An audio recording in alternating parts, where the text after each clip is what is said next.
I'm Jessie Harrison and welcome to my kitchen. Today I'm going to be making a marinara sauce that is vegan and gluten-free, so it can be adapted to a lot of the people in your lives' dietary preferences. It is a very big recipe, so you can feed a crowd or you can parcel it out into meals and save some for later. Let's see what the ingredients are. In order to make this marinara, we will need some onion. We will need some garlic. I prefer to get mine pre-minced, but you can use the garlic that you have on hand if you want. You will need some dry red wine. I have a very cheap Cabernet Sauvignon from my grocery store, but any dry red wine should work for you. For seasonings, you'll also need salt and pepper, of course.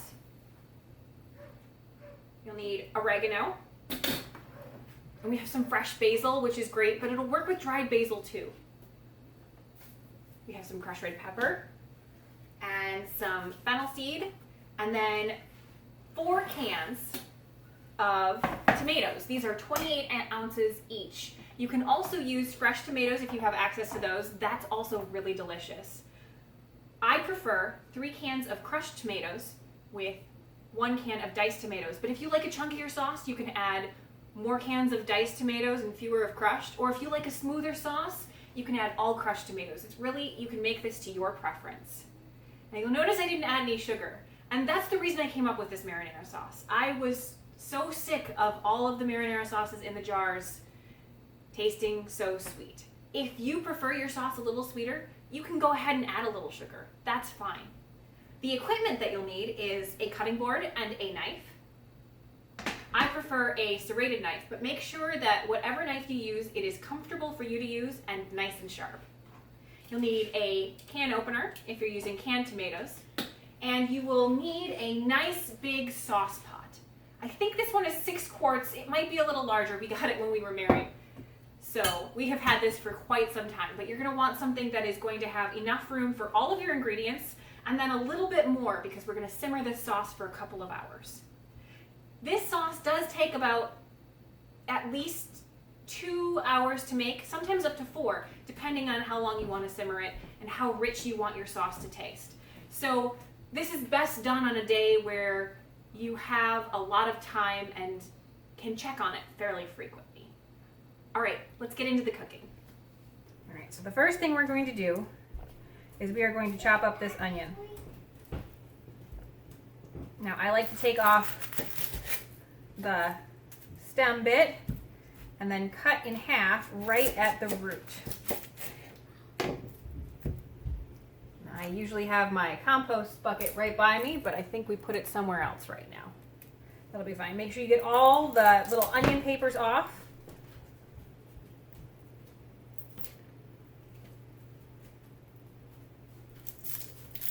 And you know what? You can even take one of the layers of the thin onion off too. Onions are cheap. You're not missing a whole lot.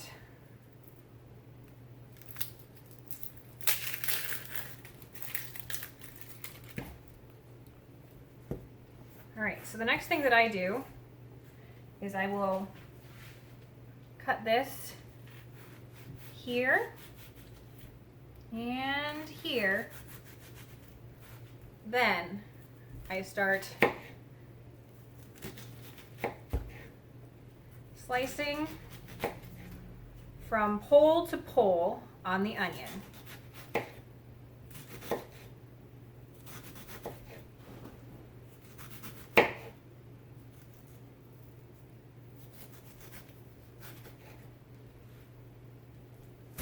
Then just chop it into a medium dice. Again, if you like a chunkier sauce, you could make your onion a little larger,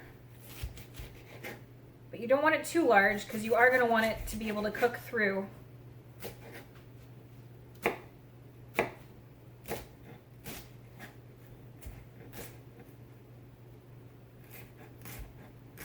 All right, now that root can go in the compost as well.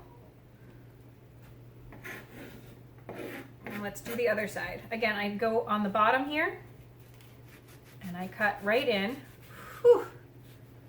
Those onions are fresh. They are making my eyes sting. All right, once again, it's from pole to pole.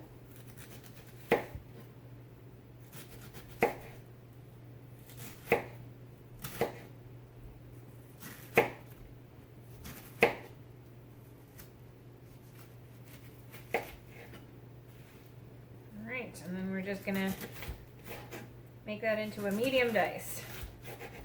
Oh, this is getting a little coarser.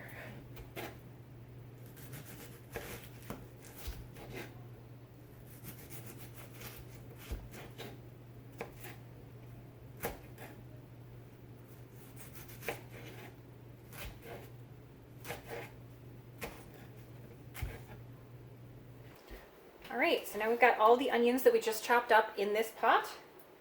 I am going to take some olive oil. Sorry, at the beginning when I was listing off the ingredients, I forgot about the olive oil, but it's some olive oil, or if you prefer a different kind of oil, I'm going to say that's about 2 tablespoons of olive oil. And you're going to want to make sure you put the salt in with your onions now. That will help them release some extra water and cook down faster. Make sure all of your onions are broken apart and coated with the oil and the salt mixture.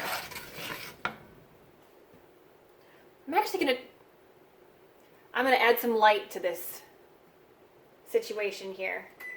There we go, now we can see.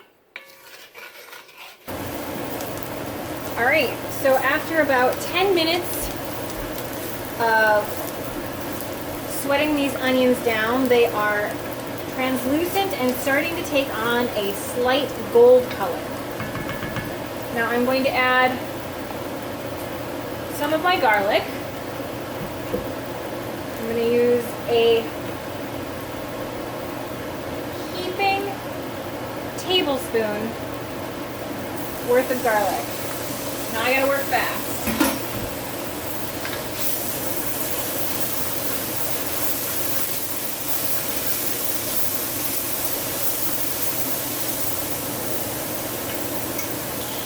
Alright, so the next step,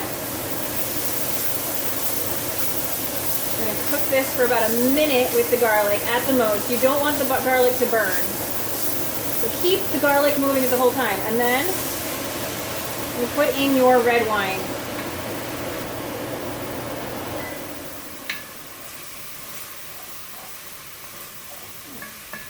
Alright. Be careful of steam burns here.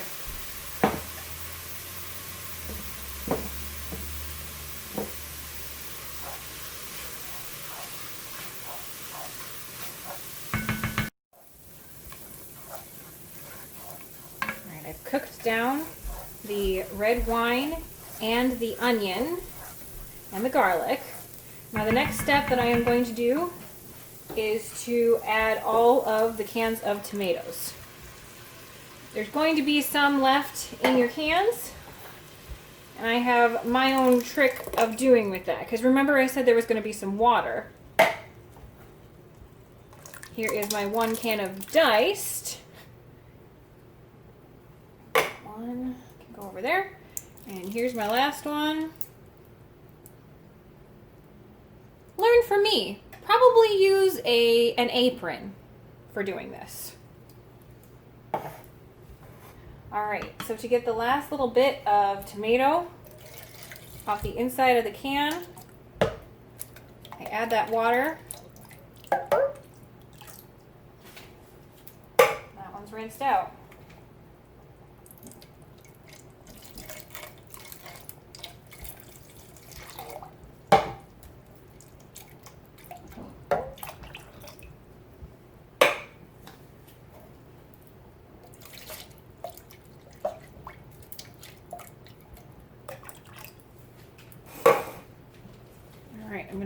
I'm gonna stir this around a little bit to make sure that all the tomatoes and the water are combined nicely. And then I am going to take our seasonings. I've got about a healthy pinch. So it's probably about a 1/4 teaspoon of crushed red pepper here. I've got probably about a teaspoon of oregano. I've got a teaspoon of fennel, and I like to make sure that I'm crushing it up before I put it in. That helps release the oils and really gets that fennel scent nice and throughout the sauce. And I've got some basil cut up into what's called a chiffonade. I'm going to put half of that in now, and I'm going to save the other half. It's probably about a 1/4 cup of basil chopped. So I'm going to do that. Stir it.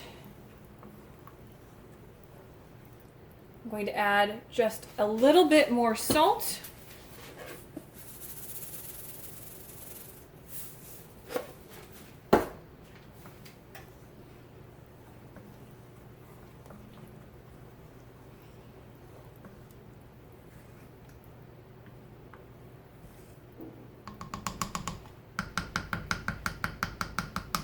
Put this in my little Christmas spoon holder there. And then I'm going to put the lid on.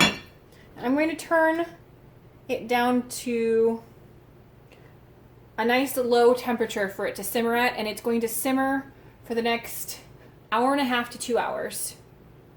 Maybe more if you like a more thick, rich sauce.